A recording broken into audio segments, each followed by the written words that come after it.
All right, so today I'm going to kind of talk about just the way that our brains learn to read and kind of just how that happens, the characteristics of how that happens, and also some literary programs that are used in the Spokane Public School District to help students with their reading and their cognition as well. From there, the first thing that I want to talk about is I want to jump into the textbook and I want to talk about kind of what it talks about. Salza kind of talks about how he wants to use how it's not something that we're born with, but we are able to read through genetic hardwiring and those specialized cerebral areas. It focuses on that task of learning to read.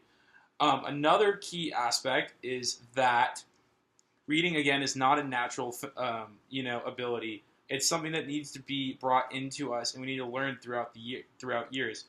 Kind of at an early age, you start with the characteristic of learning how to read the alphabet, and then from there you're able to develop more.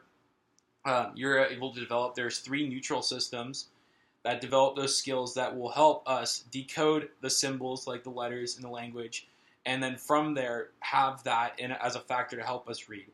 So through the research that was able to show us that we have it's decoded on the left side of our brain, and from there that provides an opportunity for us as teachers to use strategies such as having that awareness of visual processing. So once we have that visual process of words and letters, that can incorporate how to read for students.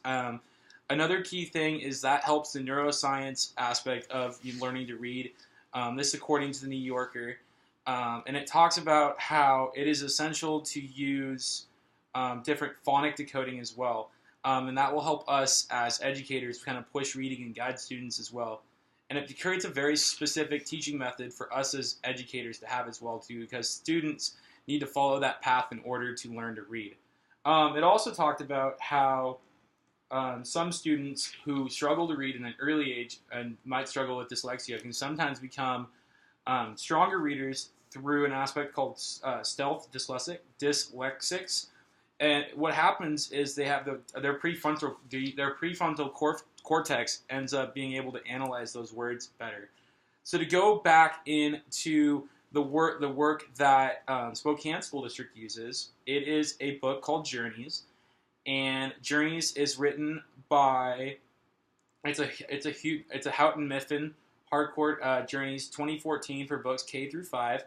And they use that in their district, and what they use this for is it has an opportunity to, the Journeys book has a lot of vocabulary, has a lot of new words, has a lot of focus with different stories for kids through about a bunch of different reading genres, but it also provides an opportunity for the students to have visual aspects along with auditory where they listen to the story, they hear it, they see it.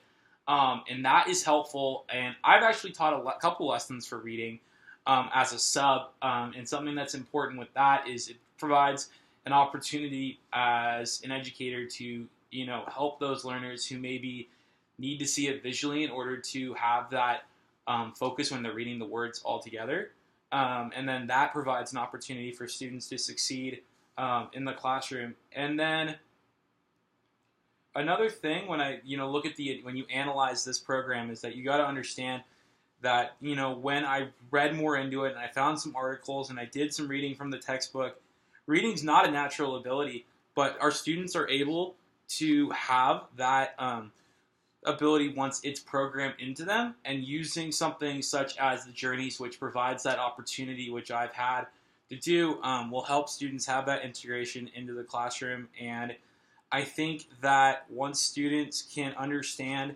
how, once you as an educator learn how students can read, it needs to be really helpful just that you need to build that awareness and help them have that decoding process. So altogether, that's something that's really essential, and that is what I found out when I analyzed reading. Thank you.